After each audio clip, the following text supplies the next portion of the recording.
Assalamualaikum warahmatullahi wabarakatuh. Alhamdulillahirabbil alamin wassalatu wassalamu ala asyrafil anbiya'il mursalin sayyidina Muhammad wa ala alihi wa sahbihi ajma'in.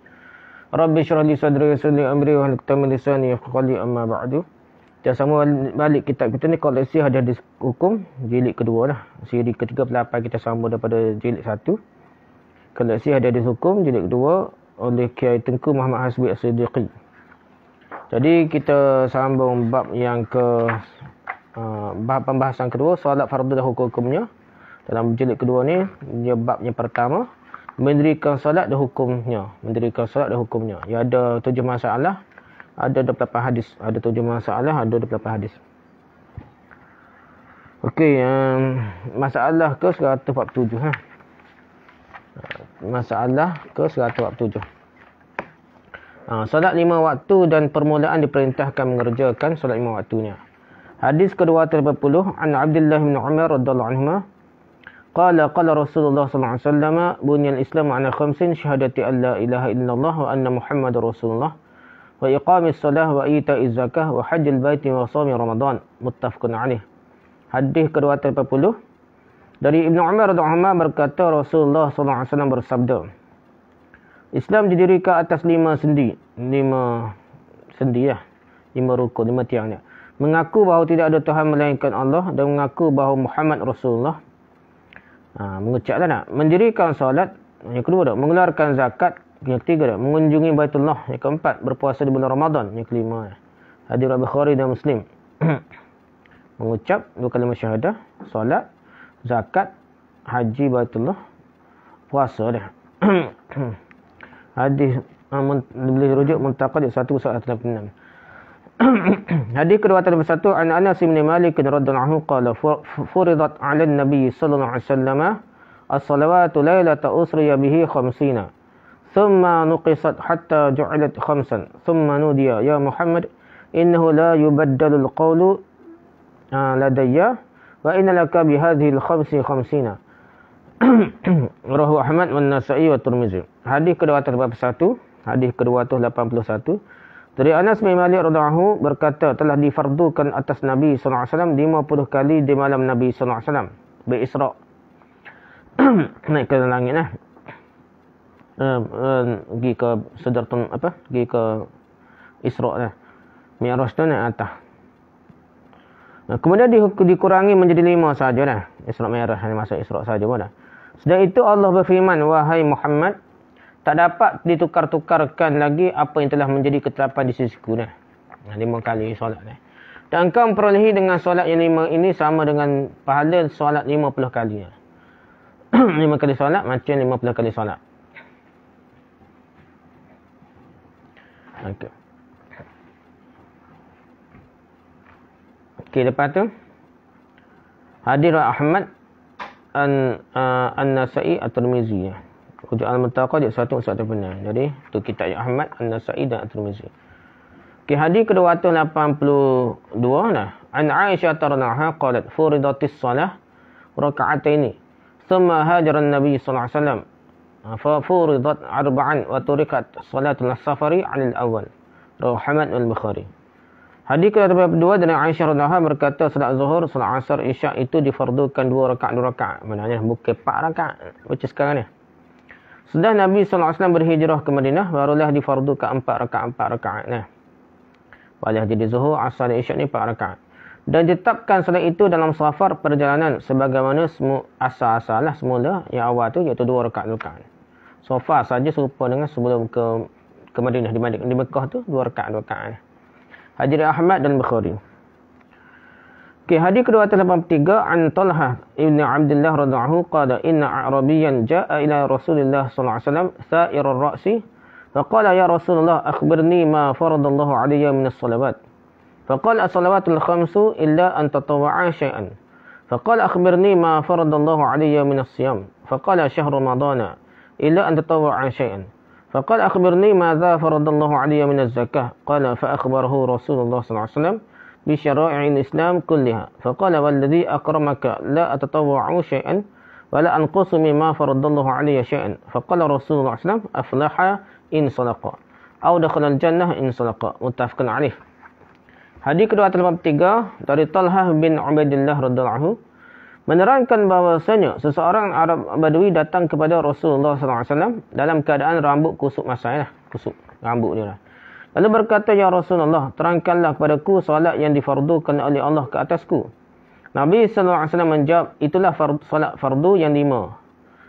Terkecuali jika kamu mahu mengerjakan suatu sunat." Nak tambah solat sunat lah. Sudah itu orang itu bertanya lagi, "Terangkanlah padaku puasa yang difardukan." Nabi SAW menjawab, "Puasa Ramadan. Terkecuali jika engkau mahu mengerjakan yang sunat." Sudahnya ia bertanya lagi, "Apakah zakat yang difardukan atasku?" Maka Rasul pun menerangkan kepadanya segala aturan-aturan Islam.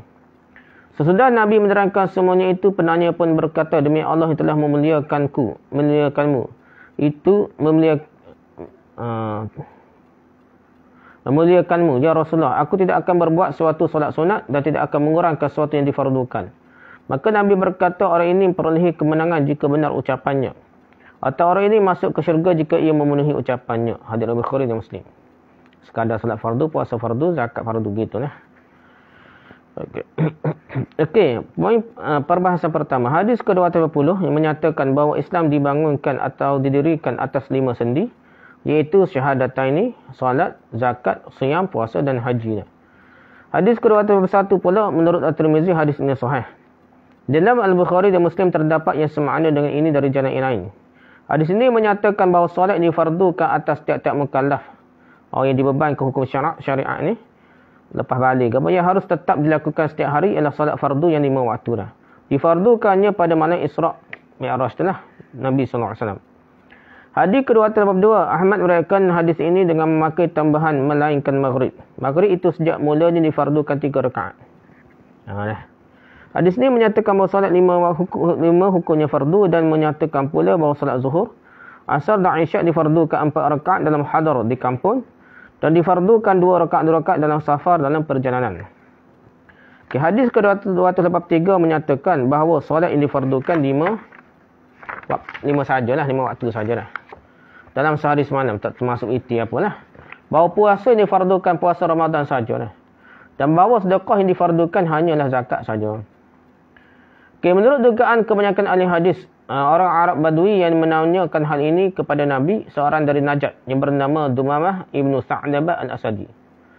Dumamah ibnu Sa'labah al-Asadi. Ini orang Najd, orang kapal Najd lah. Okey, poin kedua. Kata Ibn Rajab dalam Jami' al-Ulum wal-Hikam ni, syarah hadis 40 lah. Sendi-sendi bangunan Islam ini saling terkait satu sama lainnya. Diriwayatkan dari Nabi SAW bahawa Allah tidak membenarkan kita mencukupi dengan sebahagiannya saja. Saling melengkapi dah. Bukan buat sebahagian rukun Islam. Maka seorang yang tiada berpuasa umpamanya hanya bersolat saja, solatnya itu tidak diterima oleh Allah. Lantaran sendi-sendi Islam yang 5 ini saling tegak menegakkan dan sokong menyokong antara satu sama lain. Tidak dapat dipisah-pisahkan menurut pandangan syarak. Soalanlah satu saja. Tinggal zakat seperti solat juga tinggal. Tinggal puasa seperti tinggal solat juga. Tinggal puasa seperti tinggal zakat. Gitulah saling berkait. Kata Atta', baginda Islam didirikan atas 5 sendi ini. Allah tiada menerima sesuatu darinya. Kalau tidak cukup kelima-limanya sendi Islam yang 5 itu ialah: pertama, beriman kepada Allah dan Muhammad adalah utusannya, malaikatnya, kitab-kitabnya, rasul-rasulnya, syurga neraka dan akan hidup sudah mati. Semuanya dipandang satu saja. Dalam syahadah tu lah. Okey, poin kedua. Salat 5 waktu dia itu tiang agama. Allah tidak menerima iman seseorang melainkan dengan mendirikan solat. Kalau dia kata dia beriman apa tak solat, dia macam tak beriman lah. Yang ketiga, zakat. Zakat itu pensuci dari dosa lah. Pensuci diri dari dosa. Allah tidak menerima iman dan solat melainkan dengan adanya zakat. Barang siapa melaksanakan yang 3 ini tetapi di ketika datang Ramadan tiada berpuasa, Allah tiada menerima sendi-sendi yang telah dikerjakannya yang lain tu. Dan barang siapa mengerjakan puasa tapi tidak mau berhaji setelah sanggup dia mengerjakan haji, maka keempat-empat sendi ini yang telah dirikan tidak terima oleh Allah. Saling berkait, kena haji juga dah. Haji tak mau, tak boleh juga. Okey, para fuqaha sepakat tentang kefarduan solat 5 waktu. Seluruh ulama Islam berpendapat solat 5 waktu itu difardukan atas tiap-tiap orang Islam yang mukallaf. Sepakat ulama dah. Jadi sesatlah kalau kata tak wajib lah. Semuanya kata wajib 5 waktu. 3 waktu pun, kalau kata 3 waktu pun sesat lah. Dalam pada itu, para fuqaha berselisih faham tentang kefarduan solat yang selain dari solat yang 5 waktu. Ada yang faham wajib sembahyang witir kan. Tapi sini ikut hadis ni tak wajib lah witir lah. Kata sebahagian fuqaha, tok guru fiqh lah, di antaranya Asy-Syafi'i, bahawa solat yang difardukan hanya solat 5 saja, 5 waktu tersebut lah. Yang selainnya sunat semua lah, termasuk witir apa.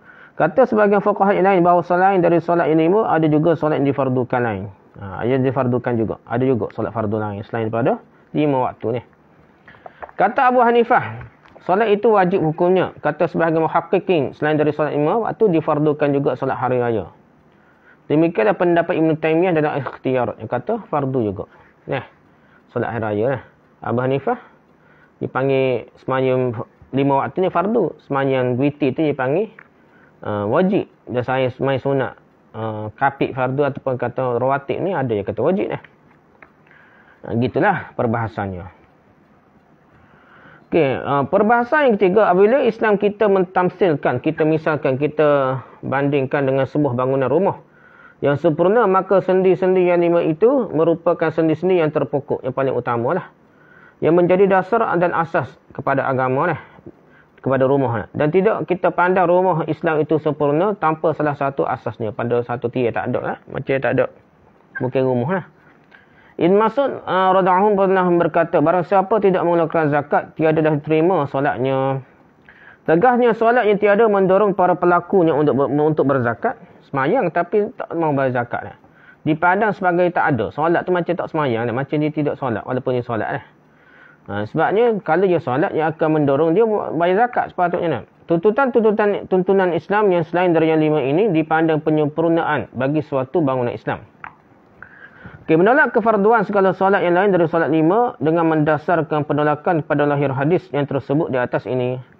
Sebagaimana dilakukan oleh Asy-Syafi'i dan ulama-ulama yang sependapat dengan beliau, tidak beralasan kuat.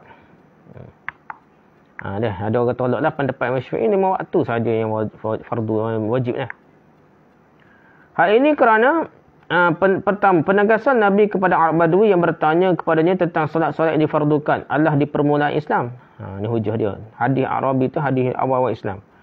Bukankah sudah terjadi berbagai-bagai macam kefarduan yang lain selepas hadis tersebut, selepas orang Badui jumpa Nabi dah, yang tidak ditegaskan oleh hadis yang menerangkan kewajipan Nabi atas Arab Badui tersebut dah. Nabi ada hadis lain dah, setelah sembahyang witir ke sembahyang apa wajib dah. Yang kedua, dapat dikatakan bahawa jawapan Nabi SAW kepada Arab Badui menegaskan solat 5 saja, kerana solat 5 setiap hari dilaksanakan dan difardukan terhadap setiap orang Islam yang mukallaf dan selalu ditekan oleh Nabi. Ini cerita 5 ni hak tiap-tiap hari. Hak jaga sekali setahun ke apa dah. Tidak sebut dah. Mengingatkan hal tersebut, jelaslah hadis di atas ini menyatakan kefarduan solat 5 bukanlah menafikan, menolak kefarduan segala solat yang lain dari yang 5 waktu. Maka jika kita peroleh dalil yang kuat untuk memfardukan satu solat yang lain dari yang 5 ini, hendaklah dalil itu dipegangi dan diamalkan juga. Tak pada pakai hadis ni saja dah. Kalau nampak Nabi macam mewajibkan, Nabi suruh, seolah Nabi macam paksa sikit, tegas sikit, maka boleh kata wajib lah. Walaupun hadis ni macam sebut 5 waktu saja. Sebabnya itu zaman awal Islam ni katalah. Selanjutnya dapat pula kita fahamkan dari hadis di atas bahawa pada malam Isra' Mi'raj tersebut Allah memerintahkan Nabi mengerjakan zuhur, asar dan isyak sebanyak 2 rakaat. Setelah Nabi berhijrah ke Madinah barulah dijadikannya 4 rakaat. Pengertian ini dikuatkan oleh hadis yang diberitakan oleh Ibn Khuzaimah, Ibn Hibban, Al-Bahaqi dan Ibn Athir dalam Syarah Al-Musnad. Di antara solat yang diwajibkan kerana adanya sebab adalah solat nazar. Solat nazar ni Nabi tak sebut hadis ni. Tapi kalau dia menazar jadi fardu lah. Walaupun asal sunat jadi fardu apabila dia bernazar. Kalau boleh macam ni nak solat. Alasannya firman Allah Ta'ala wa'ufu bil uqud, dan sempurnakan segala rupa perjanjianmu. Dan hadis barang siapa bernazar mentaati Allah, hendaklah ditaatinya, hendaklah tunaikan nazarnya tersebut. Dan di antara solat yang difardukan dengan fardu kifayah ialah solat jenazah. Jadi kalau solat yang difardukan dengan fardu kifayah, solat jenazah jadi fardu juga dah. Walaupun dia fardu kifayah, tidak fardu ain. Itulah perbahasan hak kata tidak semata-mata 5 waktu saja ada fardu lah. Okey, habislah masalah 147. Kita pergi pula kita pergi pada masalah ke-148. Orang-orang yang diwajibkan solat dan yang dibebaskan. Bebaskan apa? Daripada solat. Okay, hadis ke-284. An Aisyah radhiyallahu anha qalat inna an-nabiy sallallahu alaihi wasallam qala rufi'a al-qalam 'an thalathatin. 'Anil na'imi hatta yastayqiza wa 'anil sabiy hatta yahtalima wa 'anil majnuni hatta yufiqa. Rawahu Ahmad. Dari Aisyah radhiyallahu anha berkata Rasulullah sallallahu alaihi wasallam bersabda diangkatkan kalam dari 3 orang. Maksudnya tak wajib tulis catat ya. Dari pertama orang yang tidur hingga bangun, tak berdosa dah dia. Yang kedua dari anak kecil sehingga bermimpi sampai balik dah. Yang ketiga dari orang gila sehingga sembuh dari gilanya. Hadirin Ahmad. Jadi orang ni tidak berdosa dah.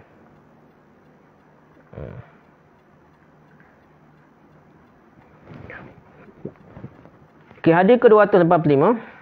An Ibn Abbas radhiyallahu anhuma qala qala Rasulullah sallallahu alaihi wasallam rufi'a al-qalamu 'an thalathin 'anil majnun al-maghlubi 'ala aqlihi wa 'anil na'imi hatta yastayqiza wa 'anil sabiyyi hatta yahtalima. Rawahu Ibnu Hizam.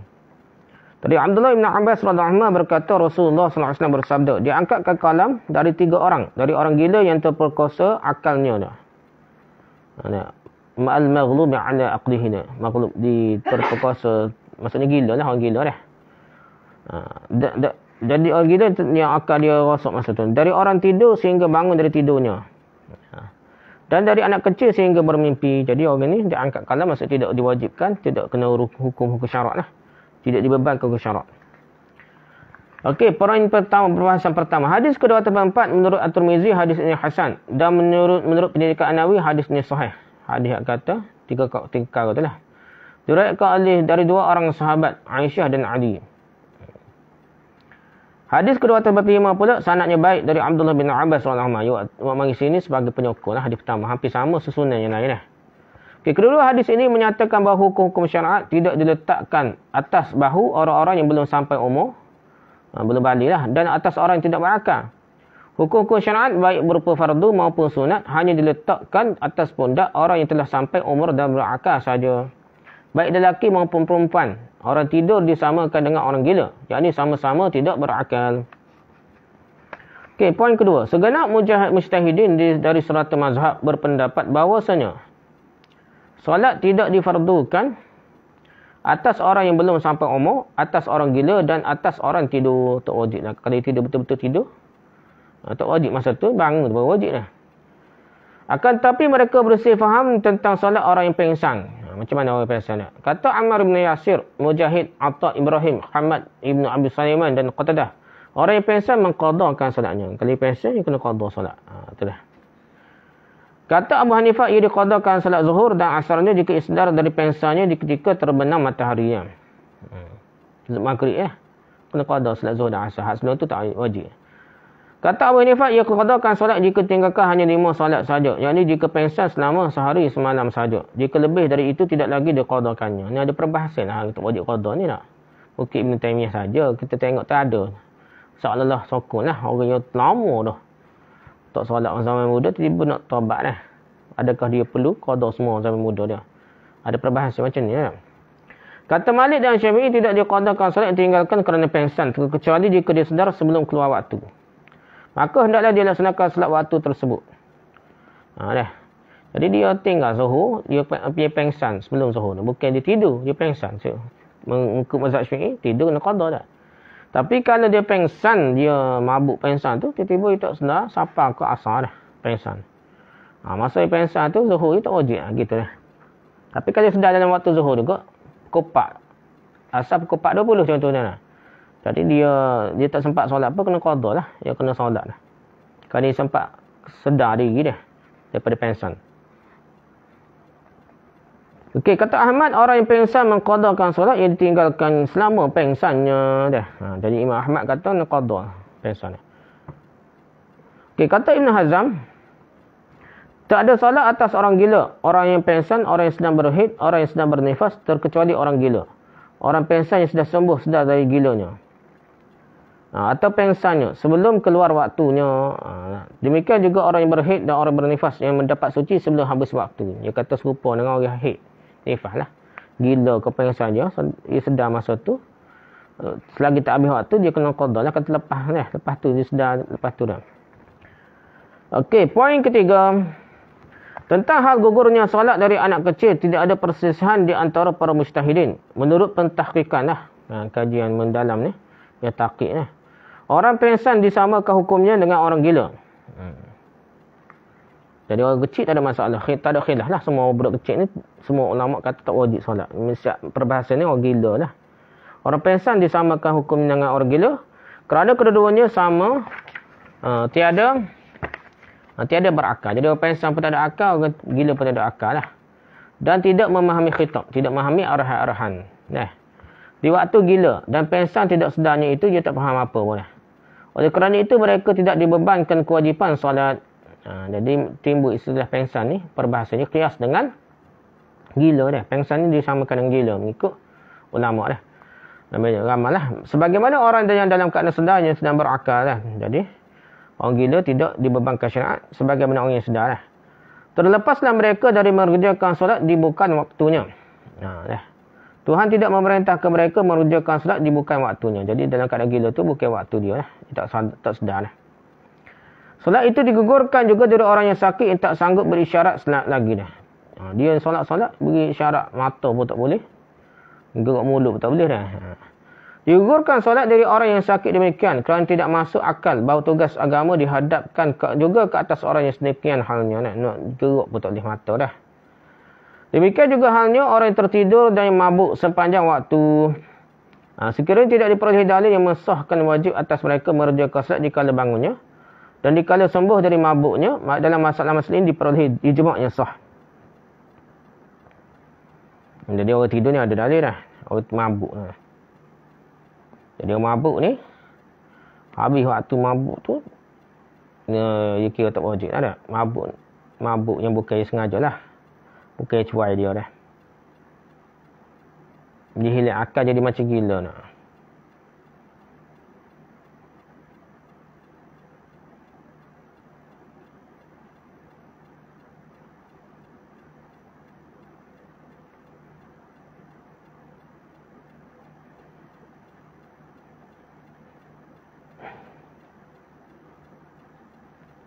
Antara lebih kurang gitulah dah. Jadi ada perbahasan dah. Okey, habis kita pergi pada masalah ke-149, meninggalkan solat dan hukum meninggalkan solat. Hadis ke-286 an Ibn Umar radhiyallahu anhu qala inna an-nabiyya sallallahu alaihi wasallam qala umirtu an uqatila an-nas hatta yashhadu an la ilaha illallah wa anna muhammadar rasulullah wa yuqimus shalah wa yu'tuz zakah. Fa idza fa'alu dhalika 'asamu minni dima'ahum wa amwalahum illa bihaqqil islam wa hisabuhum 'ala Allah 'azza wa jalla. Muttafaqun alaih. Hadis ke-286 dari Abdullah bin Umar radhiyallahu anhu menerangkan bahawasanya Nabi sallallahu alaihi wasallam bersabda, diperintahkan aku memerangi orang-orang Islam yang murtad sehinggalah mereka kembali mengaku bahawa tidak ada Tuhan yang disembah melainkan Allah sendirinya dan mengaku bahawa Muhammad Rasulnya. Mengucaplah mendirikan salat dan mengeluarkan zakat. Apabila mereka melaksanakan kembali yang demikian itu, terpeliharalah darahnya dan hartanya, terkecuali kalau ada suatu hak Islam. Dan perkiraannya dalam urusan-urusan yang tersembunyi diserahkan pada Allah SWT. Dari Bukhari dan Muslim. Jadi, kalau murtad, telah sehingga dia mengucap balik, baru dia tidak diperangi. Lepas tu mendirikan salat, maka zakat. Itu tanda dia. Kalau dia tak salat, tak keluar zakat, maka dia boleh diperangi. Kecuali hak Islam tu, macam dia bunuh orang lain, tu wajib lah. Walaupun dia tak murtad pun dah. Wajib dihukum bunuh, kisas lah. Benda-benda tersembunyi dia, tak tahu tu ditulis kepada Allah lah. Kita tak tahu dah. Kita hanya wajib berhukum pada yang zahir. Dah. Dan zahir pun ada pihak berwajib. Bukan semua orang boleh beri pihak orang yang murtad, orang yang liberal boleh mudah. Dia pihak berkuasa atau pihak yang alim ulama yang benar-benar jadi kerujukan lah. Tidak ada kepentingan politik apa. Kalau dia tuduh orang politik lain lah. Orang yang betul ada autoriti. Jangan cepat kita menghukum. Sehingga kita rujuk kepada ulama dah. Hadis ke-287 an Anas bin Malik radhiyallahu anhu qala lamma tufiya Rasulullah sallallahu alaihi wasallam irtaddat al-arabu faqala Umar ya Abu Bakr kaifa tuqatilu al-arab faqala Abu Bakr inma qala Rasulullah sallallahu alaihi wasallam umirtu an uqatila an-nas hatta yashhadu an la ilaha illallah wa anni rasulullah wa yuqimus shalah wa yu'tuz zakah. Rawahu an-Nasa'i. Dari Anas bin Malik radhiyallahu berkata, setelah Rasulullah wafat, murtadlah sebahagian bangsa Arab. Maka Abu Bakar berniat memerangi mereka. Di kali itu Umar berkata kepada Abu Bakar, bagaimana Tuhan hendak memerangi mereka? Abu Bakar menjawab, saya memerangi mereka mengingatkan sabda Rasulullah SAW, diperintahkan daku untuk memerangi manusia. Sehingga mereka bersyahadat mengaku bahawa tidak ada Tuhan melainkan Allah. Dan mengaku bahawa Muhammad Rasulnya dan mendirikan solat dan mengeluarkan zakat. Dia ada tiga lah, mengucap, solat dan keluar zakat, barulah tak kena perang dah. Okay, hadis kedua 38 an Abi Sa'id Al-Khudri radhiyallahu anhu qala ba'atha Ali wa huwa bil Yamani ila Nabi sallallahu alaihi wasallam bi Zuhaibah. Faqassamaha baina arba'atin faqala rajulun ya Rasulullah ittaqillah. Faqala wailak awalastu ahaqqa ahli al-ardi an yattaqiyallah. Thumma walla ar-rajul faqala Khalid bin Walid ya Rasulullah ala adribu 'unuqahu. Faqala la la'allahu an yakuna yusalli. فقال خالد فكم من مصل يقول بلسانه ما ليس بقلبه. فقال رسول الله صلى الله عليه وسلم إني لم أؤمر أن أنقب عن قلوب الناس ولا أشق بطونهم. متفق عليه. Hadis kedua 88 dari Sa'id radhiyallahu berkata Ali radhiyallahu dikala beliau mengendalikan daerah Yaman. Jadi macam gimana? Jadi pemerintah di Yaman lah. Mengirimkan kepada Nabi sallallahu alaihi wasallam sebuah timah. Di Yaman tu Nabi hantarlah zakat ke cukai tahulah sebut timah. Maka Nabi membahagikannya pada 4 orang, iaitu Uyanah ibn Mahsan, Aqra' bin Ubais, Zaid al-Khalil dan Al-Qamah bin Ulaysah. Seorang lelaki yang hadir di ketika pembahagian itu menyanggah perbuatan Nabi tersebut. Katanya, wahai Rasulullah, bertakwalah Tuhan pada Tuhanmu dah. Macam Nabi nampak kronisme lah. Maka Nabi berkata, celaka engkau, bukankah aku ini orang yang lebih patut bertakwa kepada Allah dari seluruh penduduk bumi? Kalau Nabi tak bertakwa, orang lain lagi lah nak. Sudah Nabi menjawab demikian, orang itu pun pergi. Setelah orang itu pergi, berkatalah Khalid kepada Nabi, wahai utusan Tuhan, apakah tidak lebih baik jika saya pancung lehernya saja? Nabi menjawab, jangan. Boleh jadi dia solat. Kalau dia solat, munafik pun tak boleh solat bunuh. Khalid menjawab, betapa banyaknya Rasulullah orang yang solat yang menyebut dengan lidahnya apa yang tiada terpatri dalam jiwanya. Solat sebut macam orang lain semaya dan mengucap tapi hatinya tidak beriman dah. Maka Nabi berkata, saya tidak diperintahkan melidiki batin manusia dan tidak diperintahkan membelah perut manusia itu. Hadis Al-Bukhari Muslim. Jadi Nabi kata tak boleh lah bertindak nak bunuh apa. Walaupun dia betul munafik dah, tak selagi tak buat benda zahir yang boleh dibunuh, baru tak boleh bunuh lah. Tak boleh belah perut dia, tak boleh menghukum. Kecuali tak boleh lah secara zahir. Selagi dia solat, tak boleh kita hukum bunuh.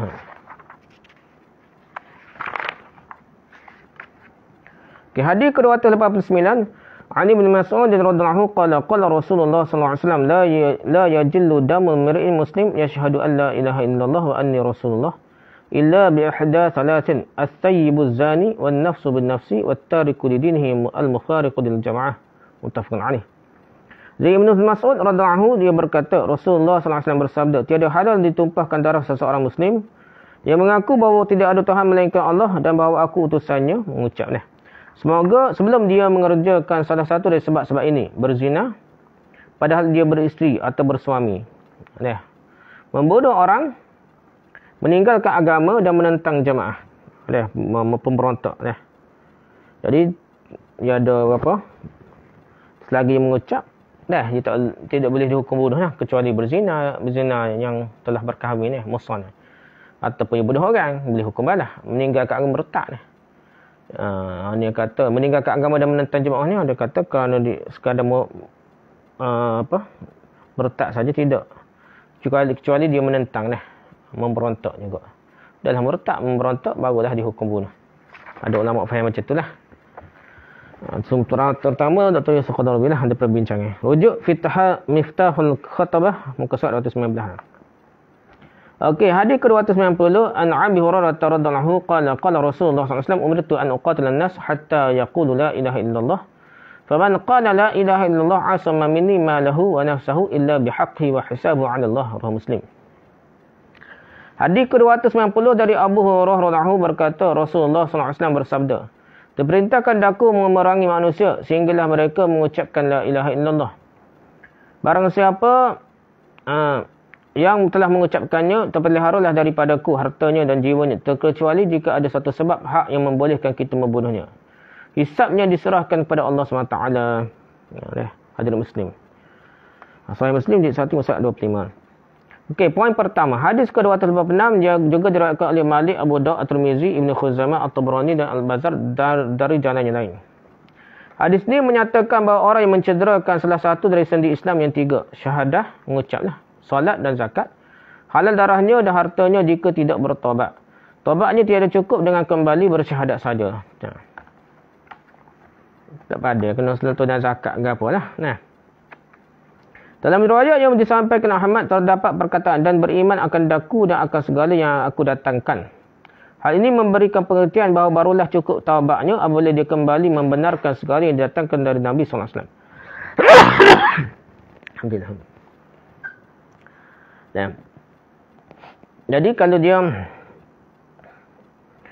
taubat saja kata mengucap, tiba-tiba tak bayar zakat juga. Tak solat juga tak jadilah. Nah. Dia kena solat, kena bayar zakat baru yang membenarkan apa yang Nabi suruh ni. Hadis ke-237 kata Ibn Qayyim dalam kitab As-Salah wa Ahkamu Tarikiha, hadis ini sahih. Menyatakan bahawa orang yang mencederakan suatu sendi yang 3, syahadat, mengucap solat dan zakat, halal darahnya dan hartanya. Salah satu pun boleh dah. Diperangi dah, dibunuh. Hadis ke-208 menyatakan bahawa kewajipan para hakim penguasa tampak dalam memperlakukan manusia berdasarkan zahiriahnya, berdasarkan zahir lah. Tanda-tanda yang nampak, yang zahir dari gerak-gerinya, bukan berdasarkan batinnya. Tegasnya menyatakan bahawa para hakim hanya diperintahkan berpegang kepada lahiriah, kepada zahir, keadaan seorang, bukan mencurigai dan berpegang atas dasar kecurigaan itu. Bukan su'uzzon lah. Hanya Allah sendiri yang mengetahui batin manusia tersebut. Jangan cepat menghukum batinnya. Sikit-sikit orang yang munafik dah ya. Liberal dah. Menentang Islam dah ya. Sedangkan benda tu tak jelas. Hadis ke-209 menyatakan bahawa tiada boleh membunuh seorang Muslim melainkan apabila telah nyata berzina. Zina yang telah kahwin. Sedangkan dia beristeri atau bersuami. Ataupun membunuh orang. Ataupun murtad. Atau menentang jemaah umat. Ada kata lain murtad suku, menentang jemaah pemberontak suku lah. Gitulah. Lepas gitu jadi murtad tu lain. Boleh hukum bunuh. Menentang jemaah ni tak murtad pun dia pemberontak pun naik. Ia akan dihukum bunuh. Hadis ke-290 menurut sebahagian ahli hadis mutawatir isnadnya, lebih sahih sanadnya dari hadis yang terima dari Ibn Umar. Hadis ke-280 di atas. 290. Ada. Hadis ini menyatakan bahawa apabila kita ingin membunuh orang kafir dalam medan pertempuran, maka cukuplah sudah untuk menghentikan pertempuran apabila mereka sudah bersyahadah. Hadis ini mengucap syahadah, terpeliharalah dia daripada kena bunuh ni. Kira gitu. Tengah-tengah perang, orang kafir ke apa kau, orang murtad tiba yang mengucap. Walaupun belum tentu Islamnya boleh kita cek pun lah. Tapi masa tu tak boleh hukum, tak boleh perang dah. Orang itu kira masuk Islam. Okay, poin kedua. Kata Abdul Aziz Al-Khulli dalam Al-Adabun Nabawi, mendirikan solat ialah menegakkannya dengan disertai khusyuk dan khuduk hati di dalamnya. Dengan memahami makna-makna dalam solat, baik ucapan maupun perbuatan dalam solat. Dan dengan selalu mengingati Allah SWT, dengan mengharap akan redha Allah, kasih sayang Allah dan Allah meredainya. Termasuk ke dalam pengertian mendirikan solat ialah melaksanakannya di setiap waktu. Jadi, mendirikan solat bukan semayang. Sekadar lepas kewajipan tapi dia khusyuk, khuduk dan di setiap waktu lah, awal waktu di setiap waktu. Kata Muhammad Al-Fiqi, mendirikan solat ialah kekal melaksanakannya dengan menjaga dan memenuhi segala ketentuan-ketentuannya. Ketentuan solat dah, jaga molek rukun solat, sunat ke pun jagalah. Para fuqaha dalam soal dibunuh tidaknya orang yang meninggalkan solat berlainan pendapat. Pertama, golongan yang menjatuhkan hukum bunuh secara segera bagi orang meninggalkan solat. Kata Nawawi berdasarkan pemahaman dari hadis ini, hadis 236 dan 237, kewajipan para hakim membunuh orang yang tidak mahu mengerjakan salat dan tidak mahu mengeluarkan zakat. Walaupun orang itu telah bersyahadat, maka seorang yang mengaku kefarduan salat tetap meninggalkannya dengan sengaja segera dibunuh juga. Dia tahu wajib salat ni tapi tinggal juga. Bunuh juga.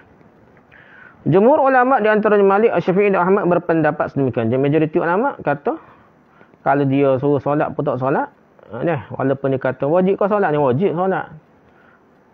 Tapi malah tak semaya juga. Orang suruh semaya pun tak semaya. Jadi kena bunuh juga dah. Dalam pada itu golongan ini bersih faham tentang waktu melaksanakan hukum bunuh itu tersebut. Disegerakan atau diberi tempoh selama 3 hari dia. Ada khilaf. Dia tak mau solat. Wajib solat tapi tak mau solat. Nak beri tempoh ke? Selalu ke? Terus dihukum bunuh ke? Atau tunggu 3 hari dia.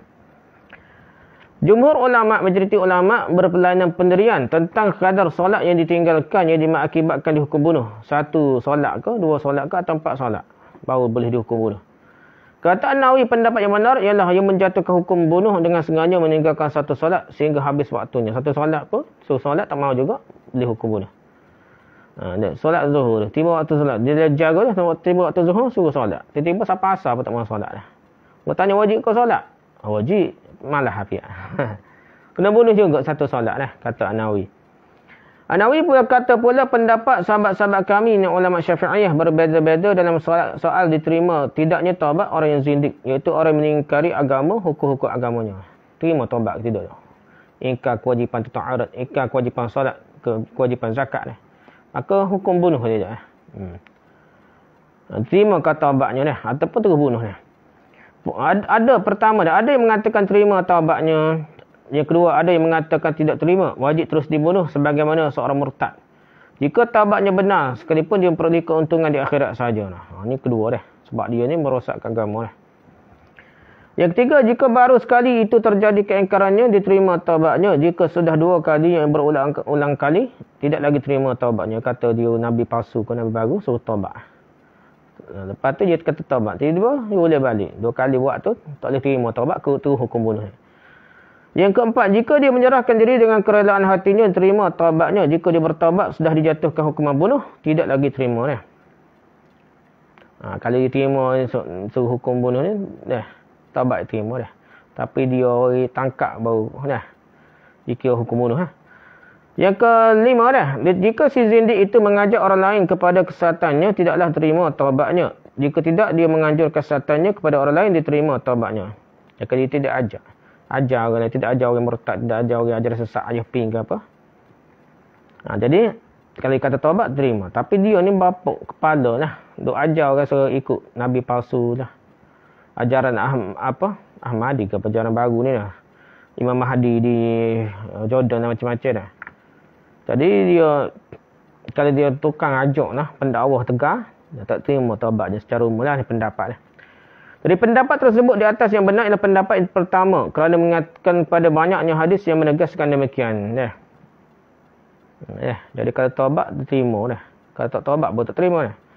Kata Ahmad, orang yang meninggalkan solat dengan sengaja sama hukumnya keluar dari agama. Tu Imam Ahmad kata kafir lah kalau orang tinggal solat. Sebagai pengikut Syafi'i menganggap pendapat ini, ada ulama-ulama dalam mazhab Syafi'i kata tinggal solat sengaja kafir juga seperti mazhab Imam Ahmad lah. Ibn Hanbal. Mazhab Hanbali. Menurut pendapat Ahmad, hukum orang yang meninggalkan solat disamakan dengan yang dijatuhkan atas orang murtad. Sama. Orang murtad pun keluar pada Islam, mengaku keluar dari Islam ataupun tinggal solat saja dah. Dia kira murtad juga dah. Jadi tidak dipusaki hartanya, tidak disolatkan, tidak halal lagi ia mencampuri isteri-isterinya atau terlepas isterinya dari ikatan nikahnya. Jadi dia automatik cerah. Dah, dia pun kalau bini dia Islam pun dia kena tubik keluar lah. Dia kena jadi kira dia tu murtad lah. Kata Asy-Syaukani, barang siapa meninggalkan hukum hakam Islam dan fardu-fardunya, menolak sesuatu yang diwajibkan, baik perkataan maupun perbuatan, yang ada hanya mengucapkan syahadah saja, tidaklah diragui bahawa orang itu halal darahnya dan hartanya. Jadi kalau tolak yang benda jadi wajib, tak wajib solat, tak wajib zakat, tapi mengucap saja dah, tetap halal darahnya dan hartanya lah. Hukumnya disamakan dengan orang jahiliyah lah. Kata pengarah Al-Muntaqab. Kata pengarah Al-Muntaqab. Hadis yang dipegangi oleh golongan kedua, golongan tiada menjatuhkan hukum bunuh atas orang yang meninggalkan solat, semuanya mutlak. Maka hadis-hadis yang mutlak itu telah dikaitkan oleh hadis-hadis yang dipegangi golongan pertama, golongan yang menjatuhkan hukum bunuh atas peninggal solat. Tidak dinukilkan dari para sahabat selain dari hukum membunuh orang yang meninggalkan solat kerana kufur. Jadi, dipakai hadis lain lah. Orang kata tak wajib bunuh tu dah. Orang tinggal solat tu nak terus bunuh dia, ikut ulama mazhab Syafi'i dan sebagainya lah. Tapi kata dari segi tak nukil lah daripada sahabat tu. Hukum bunuh tu kira memang hukum bunuh kalau tinggal solat. Kerana tinggal solat saja tu kufur dah. Gitu maksudnya. Golongan yang menjatuhkan hukum bunuh atas peninggal solat berhujah lagi dengan riwayat diberitakan Muslim dari Abu Hurairah. Abu Hurairah menceritakan serangan terhadap kaum pengacau yang menahan zakat sebagai berikutnya. Di ketika Abu Bakar menjadi khalifah mengendalikan pemerintahan Islam sebagai penduduk Arab murtad. Kemudian itu Abu Bakar menyiapkan pasukan untuk menyerbu. Melihat itu Umar berkata kepada khalifah, bagaimana tuan memerangi mereka yang menahan zakat padahal Rasul bersabda. Dia tak mau bayar zakat . Sedangkan Nabi bersabda, diperintahkan aku memerangi manusia sehingga mereka mengucapkan la ilaha illallah. Barang siapa telah mengucapkan la ilaha illallah, terpeliharalah daripadaku hartanya dan jiwanya. Terkecuali jika ada suatu sebab yang lain yang menjadi hak Allah. Perkiraan mereka itu diserah kepada Allah sendiri. Umar sebut hadis itulah. Mendengar segan Umar tersebut, Khalifah Abu Bakar menjawab, demi Allah, aku akan memerangi orang yang menceraikan antara solat dan zakat. Solat nak solat, zakat je tak membayar. Sesungguhnya zakat itu hak harta. Demi Allah, sekiranya mereka tidak mahu memberikan kepadaku tali pengikat unta yang mereka dahulu memberikannya kepada Rasulullah SAW, baik zakat zaman Nabi lah. Pastilah aku memerangi mereka atas keengganan mereka tersebut. Setelah khalifah menjawab sedemikian, Umar berkata, demi Allah, aku sekarang berpendapat bahawa Allah telah membukakan pintu hati Abu Bakar untuk memerangi kaum pengacau, pemberontak ni lah. Aku yakin bahawa Abu Bakar berpendirian yang benar. Kata Umar Ibn Salah, boleh jadi tiadanya perkataan solat dan zakat dalam hadis diriwayatkan oleh Abu Hurairah, hadis 290, yang dipegangi sebagai hujah oleh golongan yang tidak menjatuhkan hukum bunuh atas orang yang meninggalkan solat, adalah kerana perkataan-perkataan itu tidak disebutkan oleh perawinya, bukan kerana Nabi SAW tidak menyebutnya lah. Dikatakan demikian adalah kerana perkataan-perkataan solat dan zakat terdapat dalam hadis-hadis yang lain. Contohnya hadis 286 dan 287 yang kita baca sebelum ni. Golongan al-itrah, golongan itulah ahlul bait ni, berpendapat bahawa orang yang sengaja meninggalkan solat disamakan dengan orang zina muhsan telah bersuami atau isteri dibunuh. Jadi orang golongan ahlul bait pun dia anggap sebagai itulah macam murtad juga orang tinggal solat. Poin kedua, golongan yang tidak menjatuhkan hukum bunuh atas orang yang meninggalkan solat. Contohnya kata Abu Hanifah, sebagai ulama Kufah, dan Al-Muzani ni, anak murid Imam besar Imam Syafi'i itu, anak murid Al-Muzani. Dia buat kitab Mukhtasar Muzani, itulah yang disyarah di seterusnya. Diringkaskan balik oleh Imam Nawawi dalam Minhajut Talibin. Gitulah asas-asasnya Mukhtasar Muzani ni syarah. Disyarah hebat oleh ulama mazhab Syafi'i. Jadi kata Abu Hanifah sebagai ulama Kufah dan Al-Muzani, iralah Kufah dari sahabat Syafi'i, orang yang meninggalkan solat tidak dibunuh, hanya ditakzirkan, didera saja. Dipenjarakan sehingga kembali mau solat.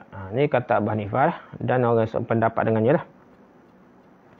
Kata Az-Zuhri, orang yang meninggalkan solat dipenjarakan, didera dan dipukul. Abu Hanifah dan ulama yang sependirian dengannya berpegang pada lahir pada Zuhri hadis nombor 288 dan hadis nombor 289 lah.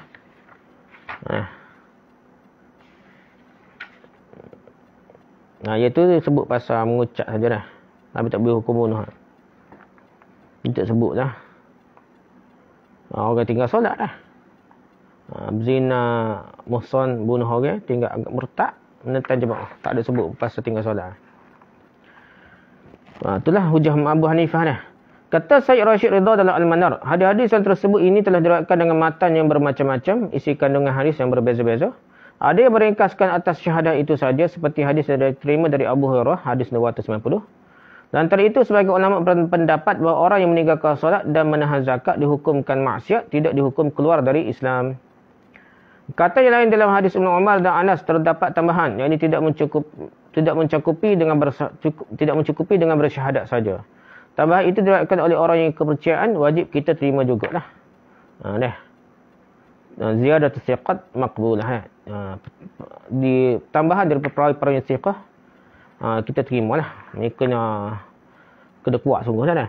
As-Sayyid Rashid Ridha berkata pula, sebenarnya hadis-hadis yang beraneka redaksi ini semakna, iaitu syarat berhenti dari memerangi kaum musyrikin dan memperlakukan mereka seperti orang sebagai Islam, cukup dengan mereka mengerjakan ketiga faktor tersebut.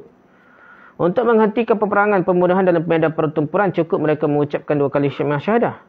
Inilah dimaksudkan oleh hadis 290. Memperlakukan mereka sebagai orang Islam lagi hendaklah setiap setelah mereka mengucapkan 2 kalimah syahadah. Mengerjakan solat dan memberikan zakat. Bahawa cukup dah. Bahkan mengerjakan segala perintah-perintah agama dan menuruti segala undang-undangnya. Mengingat hukum-hukum Islam banyak sekali, tidak serta-merta semuanya diterapkan sekaligus untuk mereka, ke atas mereka. Seperti puasa, menanti datangnya waktu, demikianlah pula berhaji. Dicukupkanlah dengan 2 rukun Islam saja yang harus terus-menerus dilaksanakan setelah mereka bersyahadat, iaitu solat, suatu ibadah yang mempersatukan seluruh umat Islam, dan zakat yang menghidupkan rasa persaudaraan antara warga masyarakat. Itulah Islam itu.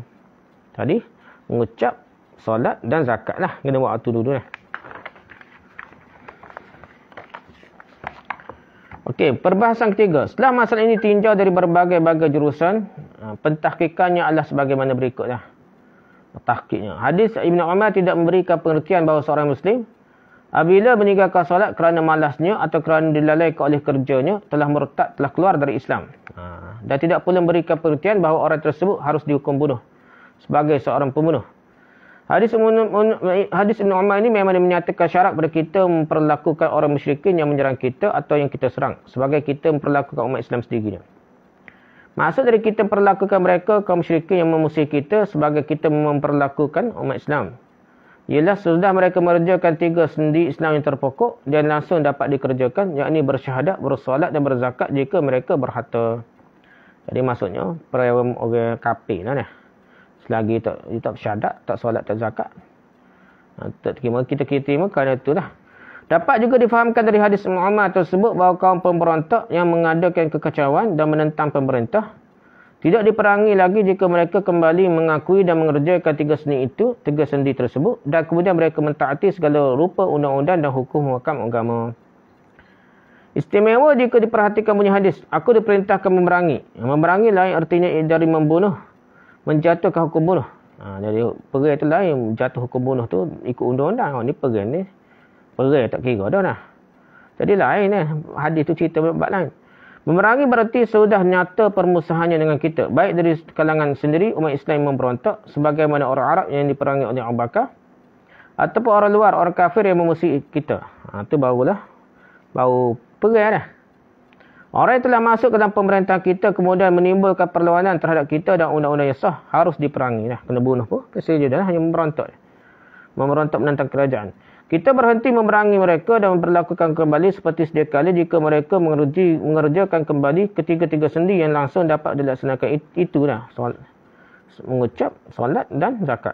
Maksud hadis tersebut di atas tidak memberi pengertian bahawa Nabi kita memerintahkan kita memerangi orang kafir jika mereka tidak mahu bersyahadah, bersolat dan berzakat. Bukan itu maksud sebenarnya. Kerana demikian berlawanan dengan ketinggian ruh Islam yang luhur dan murni. Bukan paksa dah. La yukallifullahu nafsan illa wus'aha dah. Bukan paksa dah. Islam bukan paksa. Selain dari itu, ditegaskan bahawa hukum membunuh orang yang meninggalkan solat tiada diperolehi dari dalil yang qat'i sebenarnya. Bukan jelas, tegas sangat. Baik nas Al-Quran maupun hadis mutawatir. Walaupun hadis sebut kafir, berarti tak sebut hukum bunuh. Menjatuhkan hukuman yang berat kepada seorang menurut pentahkikan tidak boleh dengan dalil yang berdasarkan zani, apalagi jika bertentangan dengan beberapa dalil yang lain. Dalil Nabi itu pun, selama Nabi jadi Nabi, tak pernah jatuh hukum pada orang tinggal solat. Semata-mata tinggal solat lah. Hukum. Untuk memelihara masyarakat Islam dalam beribadah solatnya, dalam ibadah solatnya ini, maka sebaliknya para hakim menjalankan pendapat Abu Hanifah yang telah dikuatkan oleh Al-Muzani, sahabat Syafi'i. Anak murid besar Syafi'i tak ikut pendapat Syafi'i dalam bab ni, dia pilih pendapat Hanafi, iaitu tidak hukum bunuh, jaga dulu gitulah, tidak terus hukum bunuh. Dengan penetapan itulah kami melaksanakan ajaran beragama. Agama selama mana khalifah-khalifah kita guna pendapat mazhab Hanafi lah dalam pemerintahan. Jadi konon lagi hadis Ibn Umar itu dicacat juga oleh sebagian ahli penyelidik. Walaupun hadis itu terdapat dalam Sahih Bukhari sekalipun. Dan Sahih Muslim sekalipun.